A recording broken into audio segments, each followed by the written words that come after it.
Death by Lightning is the latest show to be released on Netflix and said to be focused on a story that time has forgotten. This historical political drama was centered around the rise of James Garfield as the 20th President of the United States and the deluded Charles Guiteau, who brought about his death by shooting him at a train station. This limited series is only 4 episodes and there was a lot of story to tell. So just how accurate was it, and is it worth your time watching it? Well, I'm here to tell you exactly that. Here is Death by Lightning, the true story, ending explained, and a review. Just to let you know, this video will contain spoilers. James Garfield's death. When it came to the president's death in the show and the lack of guards around him, even though Abraham Lincoln was previously killed, this was all true.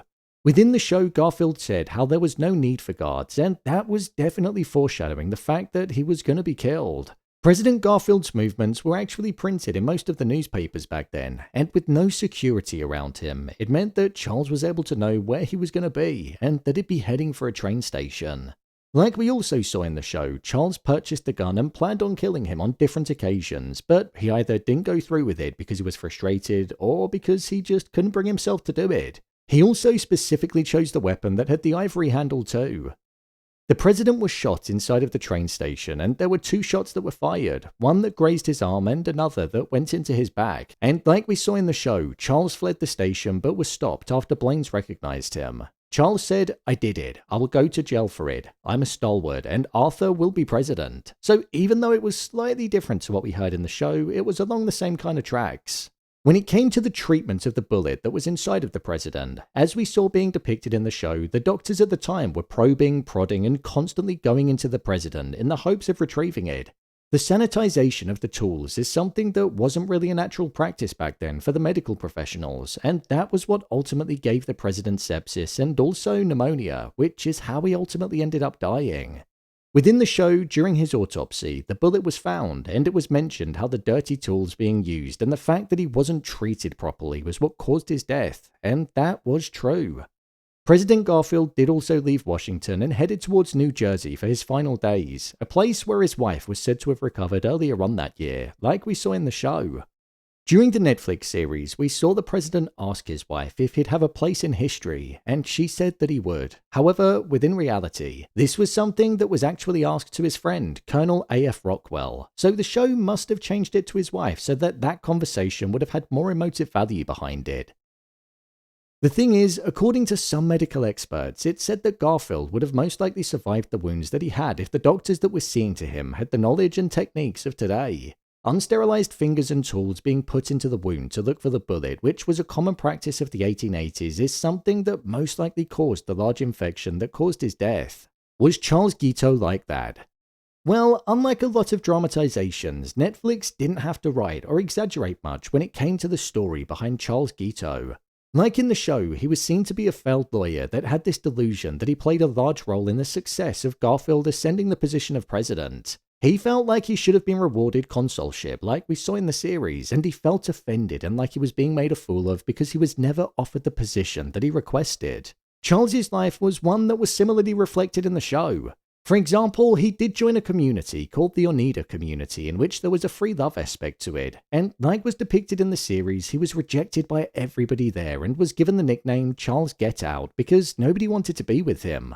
As well as that, when he lived in New Jersey, he tried to set up a newspaper on that specific religion called the Daily Theocrat, which we saw him trying to set up in the show alongside his venture of finding purpose following leaving prison.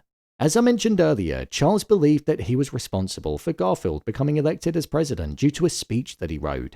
However, it was a revised version as he originally supported Grant, but with Garfield, an underdog, rising up the ranks, he quickly changed it. The speech that he wrote was only likely read out twice by himself, and afterwards it was printed, so he gave some copies out too. Whilst living in Washington and becoming obsessed and stalking the likes of Blaine and the president, Blaine did eventually snap and told him to never speak to him again, and this is what was the trigger for the assassination. After Charles shot Garfield, he insisted on representing himself at court. However, the court assigned a representative for him. Charles's trial was actually one of the first high-profile cases in the country where a defense used insanity on the defendant.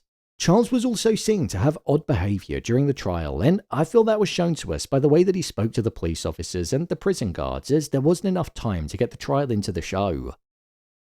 Whilst behind bars, Charles actually wrote Chester Arthur a letter and told him that he should set him free because it essentially just made him president. With regards to Charles's execution, much of what we saw actually happened. He tripped and stubbed his toe on the steps, he read out a poem that he wrote himself called I'm Going to the Lordy, and he was smiling and waving at the spectators. During the show, we saw a moment where he had fear in his eyes at the realization that he was going to die, and I feel that it was done in that way because it said that within reality, his hands started trembling and there was a look of fear that came upon him. When the gateway opened up, it was said that the fall broke his neck. However, he continued to have a pulse for around 14 to 16 minutes after he was cut down. My review of the show.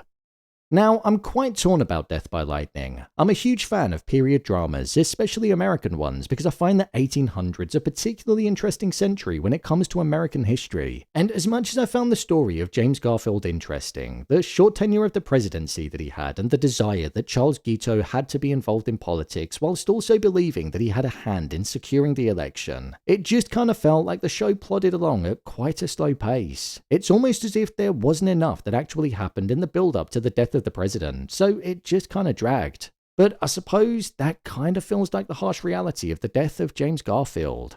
The final words that his wife said to him was that his name would be remembered in human history, and as she said afterwards, she didn't believe a word that he said. He was only the president for around 100 days, so he wasn't able to actually carry out anything of importance.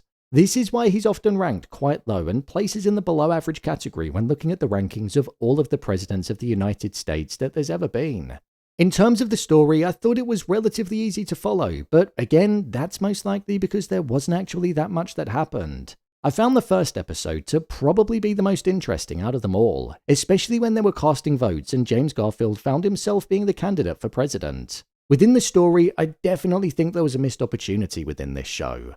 There were flashbacks that were taking place of the Civil War and Garfield's time within it, and we only got brief moments. It would have been interesting seeing his time during the Civil War when he was a brigadier general running alongside the main story. It maybe could have forged a pathway of showing us why he had the mindset that he had in the present day, and it could well have connected more into the civil rights beliefs that he had.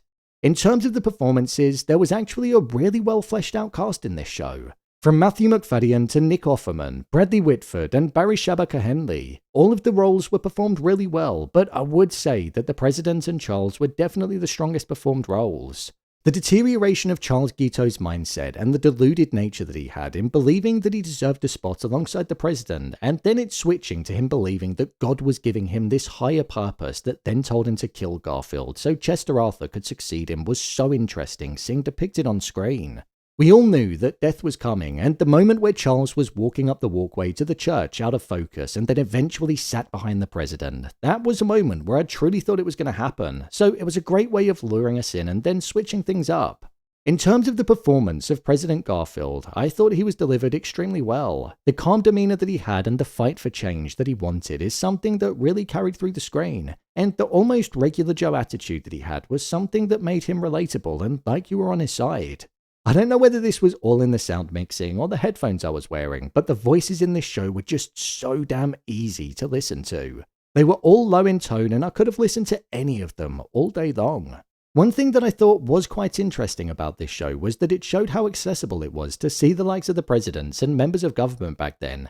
The White House was basically open to the public and it wasn't gated off. It was just a rather strange sight to see when looking at it because I've never seen it like that. So when casting my vote on whether or not this show's worth a watch, I'd say it is. Even though I do feel like there's a little bit of missed potential with this show, it's only 4 episodes and it's full to the brim. It's a political drama like you've never seen before. It's set in a really interesting time period, and the split stories with one focusing on Charles makes for a really interesting direction too. Give it a watch this weekend. I don't think you'll regret it. So, there you have it. Death by Lightning, the true story, ending explained, and a review.